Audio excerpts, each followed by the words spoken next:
It's time now for On the Radar, where we ask an investing professional what they're looking at in today's markets. For more, we're back with Lyle Stein.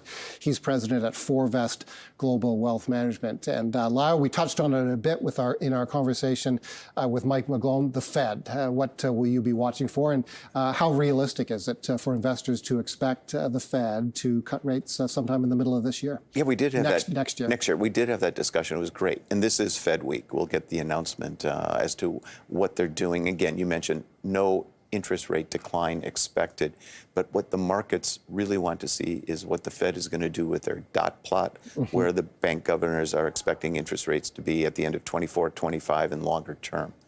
Interesting. The bet the market has made, and really we saw that in the November rally, is that rates will come down aggressively in 2024. First rate cut sometime around March, 50%. But as we go to the end of the year, 70% of the market expects a 1% decline in interest rates. The risk in the market, and it's being picked up now in the paper, I think the FT talked about it, is that rates don't fall from an investor's perspective fast enough. And so we baked in perhaps a higher rate decrease than central banks, not just the Fed, Bank of Canada, Europe, really want to put through. Is this the don't fight the Fed argument rearing its head again? I think so. And in fact, if you look at what's happened over the last 2 years, it's really been an interest rate sensitive market.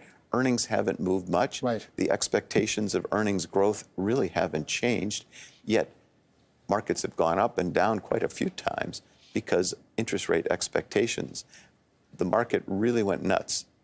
The best November we've seen in the bond market since, I think, 85, because rates are done going up. Inflation's going down, everybody agrees, but rates are going to come down as fast as they went up. If that isn't fulfilled, we have problems. Mike McGlone mentioned the possibility of Bloomberg Economics issuing a recession call. It sounds like Bloomberg hasn't taken that step now, but if we get the soft landing, in other words, a non-recession or a very mild recession, that reduces the likelihood that the Fed will cut rates, correct? Correct. And now the good news is it may increase corporate earnings. Like, corporate earnings really haven't budged when you look at that 2024 expectation, kind of around 250 in terms of earnings level.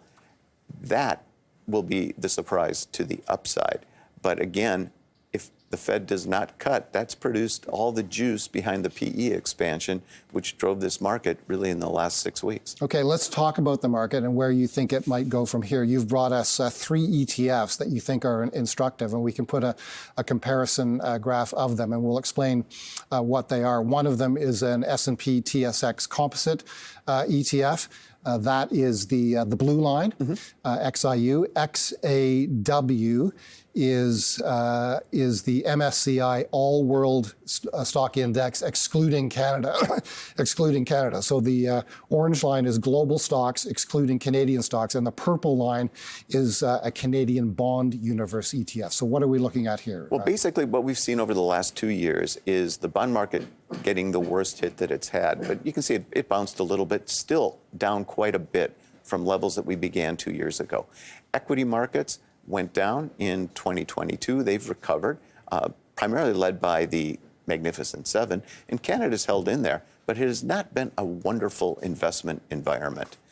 Really, the thing that's happened in this period, and we reinforce this with our clients, is that now you're being compensated to wait. Now you're getting 5%, where if you go back 2 years, you're getting 1% at best. On bonds. On bonds, right. On fixed income. There are reasonable alternatives. Terra, right? Yep. Is replacing Tina. Right. There is no alternative was the case. Savers are now being rewarded. And so the issue that I think investors face is, where do you allocate capital today? Right now we're going through our asset mix assessments for 2024, but it's a question of, what does that recession, slowdown, soft landing look like? Last year, everybody agreed there'd be a recession. It was the recession that never came. Now nobody seems to be thinking recession. Will the market be surprised, as Mike suggested, that something like that happens? What's your outlook on dividend payers? There's a big debate as to whether now is the right time to buy beaten down Canadian dividend payers, like the utilities, like the pipelines, like the telcos. Well, that comes to your long-term expectation of equity returns. Our sense is that equity returns will be in the 6-7% range. If you can get 5, 6 in the form of an upfront return of your money, that's not so bad. You don't have to go out and take extra risk. You know, we've been through 40 years of declining interest rates. Risk was rewarded because the cost of capital went down. Risk is not being rewarded. Risk is much more difficult to overcome with rising rates. So, you know, if you get your return up front, why shoot for the long end behind? That's Lyle